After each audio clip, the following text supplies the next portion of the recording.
நதிநீர் இணைப்பு பற்றி ரஜினி கூறியது அவருடைய தனிப்பட்ட கருத்து என்றும் பாரதிய ஜனதாவிற்கு ஆதரவாக ரஜினி கருத்து தெரிவிக்கவில்லை என்றும் திமுக தலைவர் ஸ்டாலின் கூறியுள்ளார்.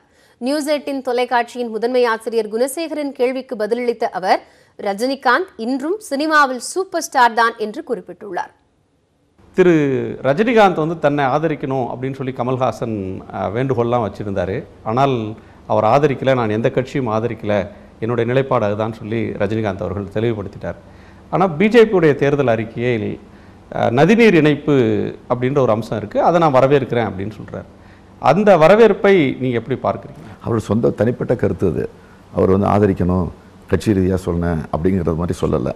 அவர் தனிப்பட்ட முறையில் சொல்லியிருக்கிறார். இன்னும் கட்சியே முறையாக தொடங்கலவர். இன்னும் தனிப்பட்ட ரஜினிகாந்தாக தான் இருக்கிறார். சூப்பர் ஸ்டார் ரஜினிகாந்தாக தான் இன்னும் இருக்கிறாரு. இன்னும் சினிமா நடிச்சிட்டு இருக்கிறாரு. அடுத்த படத்துக்கும் பூஜை போட போகிறாரு. விளம்பரம் வந்துகிட்டு இருக்கு. அதனால் அவர் தனிப்பட்ட கருத்தாகத்தான் நான் கருதுகிறேன் தவிர ஏதோ தேர்தலுக்காக பிஜேபியினுடைய அரசியல் லாபத்திற்காக சொன்னதாக நான் கருதுகிறேன். ரஜினிகாந்தின் பதில் தொடர்பாக திமுக தலைவர் மு க ஸ்டாலின் நியூஸ் 18 தமிழ்நாடு தொலைக்காட்சிக்கு அளித்துள்ள பேட்டியில் குறிப்பிட்டிருக்கக்கூடிய கருத்து தொடர்பான கூடுதல் விவரங்களை நாம் பெற இருக்கிறோம். அந்த வகையில் தற்போது இயக்குனர் திரு பிரவீன்காந்த் அவர்கள் இணைப்பில் இருக்கிறார். அவரிடம் பேசலாம். சார் வணக்கம். வணக்கம். பாரதிய ஜனதாவோட தேர்தல் அறிக்கையில குறிப்பிட்டிருக்கக்கூடிய அந்த நதிநீர் இணைப்பு அம்சத்தை திரு ரஜினிகாந்த் வரவேற்றிருந்தார். ஆனால் அது குறித்து திமுக தலைவரிடம் கேட்கும்போது அது அவருடைய தனிப்பட்ட கருத்து, அவர் இன்னும் கட்சி என்று ஒன்று தொடங்கவில்லை, அதனால் அது அவருடைய தனிப்பட்ட கருத்து அப்படின்னு சொல்லியிருக்கிறாரு. திமுக தலைவர் மு க ஸ்டாலினுடைய இந்த பதிலை நீங்க எப்படி பார்க்குறீங்க? எனக்கு தெரிஞ்ச ஒரு திரு ஸ்டாலின் அவர்கள் கரெக்டான பார்வையில தான் இதை பார்த்திருக்காரு. ஏன்னா திரு ரஜினிகாந்த் அவர்கள் அரசியல் நோக்கோடோ இல்லை இந்த பார்லிமெண்ட் எலெக்ஷனை கம்பேர் பண்ணியோ இந்த ஸ்டேட்மெண்ட் அவர் சொன்னதா எனக்கும் தெரியல. ஏன்னா அவர் ஒரு மாசத்துக்கு முன்னாடி நான் இந்த தேர்தலில் என்னுடைய கட்சியோ என்னுடைய இதுவோ பங்களிக்க போறதில்லை, ஈவன் ஆதரவு கூட தரப்போறதில்லை. இருந்தாலும் இந்த தேர்தலில் என்னுடைய ரசிகர்களும் தமிழக மக்களும் யாருக்கு ஓட்டு போடணும்னா நம்மளுடைய வாழ்வாதாரமான தண்ணீர் பிரச்சனையை தீர்க்கக்கூடிய சாமர்த்தியம் கொண்ட கட்சிகளை நீங்கள் தேர்ந்தெடுக்க வேண்டும்னு ஒரு அப்பவே அறிக்கை கொடுத்துட்டாரு. அது மட்டும் இல்லாமல் கடந்த ஒரு 15-20 வருஷமா அந்த நதிநீர் இணைப்புன்ற ஒரு விஷயத்துக்காக அவர் பலமுறை ரொம்ப தீவிரமா குரல் கொடுத்திருக்காரு. அதனால இது இந்த தேர்தலுக்காக பிஜேபியை சப்போர்ட் பண்ணி தான் இதை அவர் சொல்லியிருப்பாருன்றது எனக்கும் நம்பிக்கை இல்லை. இதுல திரு ஸ்டாலின் அவர்கள் சொன்னது உண்மைதான். என்னன்னா இதற்கு முன்னாடி திரு ரஜினிகாந்த் அவர்களை பற்றிய திமுகவின் ஒப்பீனியனும் இப்போ அந்த ஒப்பீனியன் மாதிரி அவரை ஒரு சூப்பர் ஸ்டார் என்று திரு தளபதி ஸ்டாலின் அவர்களே சொல்றது ரஜினி சம்பந்தப்பட்ட அத்தனை பேருக்கு இது ஒரு சந்தோஷமான செய்தி தான். அவர் சூப்பர் ஸ்டாராவே அவர்கள் பார்ப்பதும் மதிப்பதும் எங்களுக்கு ரொம்ப சந்தோஷமான ஒரு விஷயம். இல்ல, அவரு சொல்லும் போது இது ஒரு தனிநபரோட கருத்து, ஆனா ரஜினிகாந்த் இன்னும் கட்சியும் தொடங்கல, அவர் ஒரு அரசியல்வாதியும் இல்ல அப்படிங்கிற அடிப்படையில பதில் சொல்லியிருக்கிறாரு. ஒவ்வொரு முறையும் தேர்தலுக்கு ரஜினி ரசிகர்கள் தரப்பிலிருந்து அவர் எப்போது போட்டியிடுவார், அவர் தரப்பிலிருந்து என்னென்ன விஷயங்கள் எல்லாம் அறிவிக்கப்படும் அப்படிங்கிற ஒரு பலத்த எதிர்பார்ப்பு இருக்கும்போது ஒரு முதன்மையான கட்சியினுடைய தேர்தல் அறிக்கையை அவர் வரவேற்கிறார் அப்படின்னா அதற்கு பின்புலமாக அரசியல் எதுவுமே இருக்காதா? இல்ல, அரசியல் இருக்காதுன்றதுதான் ஒருவேளை இவர்களுடைய பார்வையில் அது அரசியலாக இருக்கும் பட்சத்தில் பாரதிய ஜனதா கட்சியில இருக்கிற வேற நல்ல விஷயங்களை கூட அவர் சொல்லியிருக்கலாம் இல்லையா? ஏன்னா 60,000 ரூபாவோ என்னமோ அது காங்கிரஸ் 60,000 சொல்லிச்சு, இவங்க மாசம் 2,000 ரூபான்றது எதையோ ஒன்று கன்ஃபார்மா சொல்லியிருக்காங்க. அதாவது ஏழை விவசாயிகளுக்கோ இதுக்கோ ஒன்று சொல்லியிருக்காங்க. ஸோ அப்படிப்பட்ட அது உண்மையிலே நடந்ததுன்னா நல்ல விஷயம் தான். பட் அதெல்லாம் அவர் மென்ஷன் பண்ணலையே. அவர் மென்ஷன் பண்ண ஒரே விஷயம் தண்ணி. ஏன்னா இன்னைக்கு தமிழ்நாட்டில் அதுவும் பர்டிகுலரா சென்னையில தண்ணி பிரச்சனை பெரும் பிரச்சனை. பாவம் மக்கள் படுற அவஸ்தையை பார்க்கும்போது தண்ணிக்கு எப்படா தீர்வு செய்ய போறாங்க இந்த எதிர்கால கவர்மெண்ட் அரசாங்கம்ன்றதா நம்மளுடைய பெரிய கேள்விக்குறியா இருக்கு.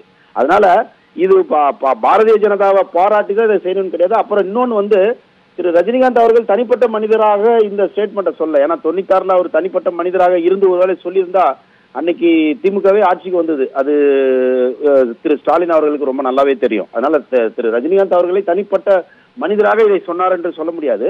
அது ஒட்டுமொத்த ரஜினிகாந்தோடைய வார்த்தைகள் ஒட்டுமொத்த தமிழகத்தின் எதிர்குரலாகவே இருக்கிறது.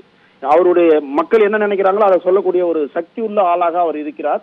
அதனால இது ஒரு தனிப்பட்ட ஸ்டேட்மெண்ட் கிடையாது. நான் சொல்றேன், அவர் தனிப்பட்ட மனிதராக தண்ணியை பத்தி பேசவில்லை. இது ஒட்டுமொத்த மக்களுக்கும் இருக்கிற ஏக்கம். காவேரி பிரச்சனைல இருந்து பல பிரச்சனைகள் இன்னைக்கு நாட்டுல ஒரு தமிழகம் இன்னைக்கு எங்கேயோ பின்தங்கி இருக்கிற நிலைக்கு தள்ளப்பட்டுக்கிட்டே இருக்கிறதுக்கு மெயினான காரணம் நீர்நிலைகளை நாம் சரியாக கவனிக்கவில்லை, நீர்நிலைகள்ல வந்து மற்ற மாநிலங்களோடு சரியான உறவுகளை வைத்துக் கொள்ளவில்லை.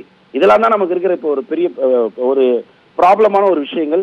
இதை சரி பண்றதுக்கு நதிநீர் இணைப்பு திட்டத்தை உடனடியாக மத்திய அரசு அமுல்படுத்தியாக வேண்டும். அது ஒருவேளை காங்கிரஸ் வந்து சொல்லியிருந்தா கூட திரு ரஜினிகாந்த் அவர்கள் காங்கிரஸை வெகுவாக பாராட்டி இருப்பார். ஆனா காங்கிரஸ் வந்து சாத்தியம் இல்லைன்னு சொல்றதா நமக்கு ஒரு சின்ன ஒரு இதுவா இருக்கு. ஆனாலும் அவர்கள் சாத்தியப்படுத்த வேண்டும். ஏன்னா இப்போதைய கருத்து கணிப்பு, இப்போதைய நிலைகளை பார்க்கும்போது தமிழ்நாட்டில் திமுக தான் மிக ஸ்ட்ராங்காக, திமுக கூட்டணி காங்கிரஸ் கூட்டணி தான் நல்லா ஸ்ட்ராங்கா வரும் போல தெரியுது, கருத்து கணிப்புகளும் மக்களின் எதிர்பார்ப்புகளும். அதனால ஒருவேளை காங்கிரஸ் வந்தா கூட நான் திரு ரஜினிகாந்த் அவர்களின் ஆதரவாளர் நான் கேட்கறது, நதிநீர் இணைப்புக்கு இந்த காங்கிரஸ் உடனடியாக ஸ்டெப் எடுக்கணும். ஒருவேளை காங்கிரஸ் ஆட்சிக்கு வந்தால் அதுதான் ஒரு தமிழனாவும் ஒரு ரஜினி ரசிகனாவும் நான் எதிர்பார்க்கறது அதுதான். பிரவீன் காந்தி, இங்க இன்னொரு அடிப்படையான கேள்வி வருது அங்கதான். அதாவது பாரதிய ஜனதாவினுடைய இந்த தேர்தல் அறிக்கையில் இருக்கக்கூடிய இந்த தனிப்பட்ட இந்த முக்கியமான ஒரு அம்சத்தை ரஜினிகாந்த் வரவேற்பு தெரிவிக்கிறார் அப்படின்னா, ஒட்டுமொத்தமா தமிழக மக்களோட மிக நீண்ட கால எதிர்பார்ப்பு, மிகப்பெரிய போராட்டங்களா நடந்ததும் நீட் பிரச்சனைக்காகத்தான். அதை காங்கிரஸோட தேர்தல் அறிக்கையில் அவங்க முன் வச்சிருக்காங்க. அதற்கு ஏன் ரஜினிகாந்த் தரப்பிலிருந்து எந்த ஒரு பதிலும் வரவில்லை? இல்ல, இப்போ நீட் பிரச்சனையை நம்ம வந்து ஒரு ஆங்கிலே பார்த்துட்டு இருக்கோம். நீட் பிரச்சனைங்கிறது ஒரு தகுதியானவர்களை வளர்ப்பதற்காக இந்தியாவெங்கும் கொண்டு வரப்பட்டுள்ளது. இது வந்து ஒன்லி தமிழ்நாட்டுக்கு மட்டும் கிடையாது. தகுதி உள்ளவர்களை ஃபில்டர் பண்ணி பண்றது. எங்க நம்ம தப்பு பண்ணிட்டோம், எங்க நம்ம ஏமாத்தப்பட்டுட்டோம் அப்படின்னா இந்தியை நமக்கு சொல்லாதனாலதான் நீட்டுன்னு சொல்ல உடனே பயப்படுறோம். இப்போ மிச்ச மாநிலங்கள்ல நீட்டுக்கு அவ்வளவு பயம் வரல. ஏன்னா எல்லாருக்குமே இந்தியில ஒரு ஸ்ட்ராங்கான பேஸ்மெண்ட் இருக்கு. நம்ம சவுத்லயே பாத்தீங்கன்னா கேரளாவாகட்டும், ஆந்திராவாகட்டும், கர்நாடகா ஆகட்டும், எல்லாரும் இந்தியில ஸ்ட்ராங்கா இருக்காங்க. அவங்க நீட்டுக்கு பயப்படல. இனியாவது நான் வரும் எதிர்காலத்துல நான் சொல்றேன், ஒரு மொழியை வச்சுக்கிட்டு நம்ம 29 மொழியில போய் வாழ முடியாது. 29 மொழிகளை கொண்ட இந்தியாவிற்குள் வெறும் தமிழை வைத்துக் கொண்டு வாழ்வது என்பது இனி எதிர்காலத்தில் இளைஞர்களை நீங்க திருப்பி திருப்பி தப்பான திசை கொண்டு போவாதீங்க. தமிழ்னு பேசி நீங்க வந்து இந்த நீட்டு மாதிரி நாளைக்கு வேற ஒண்ணு வரலாம், நாட்டுன்னு ஒண்ணு வரலாம். அப்ப எதிர்கொள்றதுக்கு உங்களுக்கு மொழி அறிவு வேண்டும். நாம வந்து 67ல வந்து இப்ப நம்ம வந்து இந்தி வேண்டாம் வேண்டாம் வேண்டாம்னு சொல்லி இன்னைக்கு இந்திக்காரங்க தான் இன்னைக்கு நமக்கு வந்து ஒரு காஃபி டீ கொடுக்கறதுக்கு கூட இந்திக்காரங்களை உள்ள நுழைய நிலைமைக்கு நாள் ஆயிட்டோம். அங்க வந்து சைகையில தான் நம்ம கேட்கிறோம். அவங்க கிட்ட மொழி அறிவு நமக்கு ரொம்ப கம்மியா இருக்கு. சோ அதனால நீட்டு மாதிரி பல பிரச்சனைகள் இங்க இருந்தாலும் தண்ணி தான் அடிப்படை பிரச்சனை. அடிப்படையில ஒரு தண்ணி இருந்துட்டா நீரின்றி அமையாத உலகுன்னு சொன்னது மாதிரி தண்ணிக்கான குரலை எந்த தலைவன் கொடுக்கிறானோ அந்த தலைவன் தான் மக்களின் தேவைகளை முழுமையாக பூர்த்தி செய்ய முடியும். அதை புரிந்து கொண்ட திரு ரஜினிகாந்த் அவர்கள் தொடர்ந்து தண்ணிக்காக தன்னுடைய குரலை உயர்த்தி கொண்டே இருக்கிறார். இந்த முறையும் தண்ணிக்காக தான் சொல்லியிருக்காரே தவிர இது ஒரு கட்சியை அந்த கட்சி பர்டிகுலரா வரணுன்றது கிடையாது. ஒருவேளை மாற்றம் ஏற்பட்டு காங்கிரஸ் தமிழ்நாட்டுக்கு செய்ய வேண்டிய முதல் கடமை இந்த நதிநீர் இணைப்பிற்கு அவர்கள் உடனடியாக சைன் பண்ணணும். இதுதான் என்னுடைய ஒரு டைரக்டராகவும் ஒரு தமிழனாகவும் என்னுடைய ரெக்வெஸ்ட் காங்கிரஸுக்கும் நான் இதுதான் கேட்டுக்க விரும்புறேன். ரஜினிகாந்த் வந்து நீட்டுக்கு ஆதரவான நிலைப்பாடோடு இருக்கிறாரு, அதே சமயம் நதிநீர் இணைப்புக்கும் ஆதரவா இருக்கிறாரு. அப்ப ஒட்டுமொத்தமா வந்து மறைமுகமா நம்ம வந்து பாரதிய ஜனதாவினுடைய தேர்தல் அறிக்கைக்கும் சரி பாரதிய ஜனதாவுக்கும் ஆதரவான ஒரு நிலைப்பாடுல தான் ரஜினிகாந்த் இருக்கிறாரு. ஆனா அதை வெளிப்படுத்தல அப்படின்னு புரிஞ்சுக்கலாம் இல்லையா?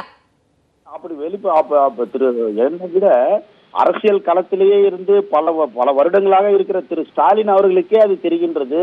இது பிஜேபியை அவர் சப்போர்ட் பண்ணி சொல்லல, அவர் ஜெனரலா தான் சொல்லியிருக்காரு அப்படின்றதான் அவர் சொல்றாரு. ஒரு ஸ்டாலின் அவர்களுக்கே அந்த ஒரு பார்வை இருக்கும்போது மக்களுக்கும் அதுவா தான் இருக்கும். பரவாயில்லப்பா, ரஜினிகாந்த் ஏதோ நல்ல விஷயத்த சொல்றாரு, தண்ணிக்கு மட்டும் முதல்ல ஸ்டெப் எடுங்கன்னு சொல்றாருப்பா, நல்ல விஷயம் தானே இது வந்து. சார் இது வந்து மேடம் இது ஒரு நல்ல விஷயம். அதாவது தண்ணி பிரச்சனையை தீர்க்க வேண்டும் என்று எந்த அரசாங்கம் முன் வந்து அதை உறுதி தருகிறதோ, உறுதி தந்ததோட இல்லாம எனக்கு அதுதான் ஒண்ணு.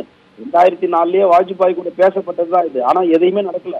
திருப்பி இது வந்து ஒரு பிஜேபி வந்து ஒரு சொல்றதா மட்டும் இல்லைங்க, உடனடியாக இந்த வேலையை ஆரம்பிக்கணும். நிதின் கட்காரி வந்து ஆல்ரெடி வந்து 60,000 கோடி ஒதுக்கப்பட்டதுன்னு சொல்றாங்க.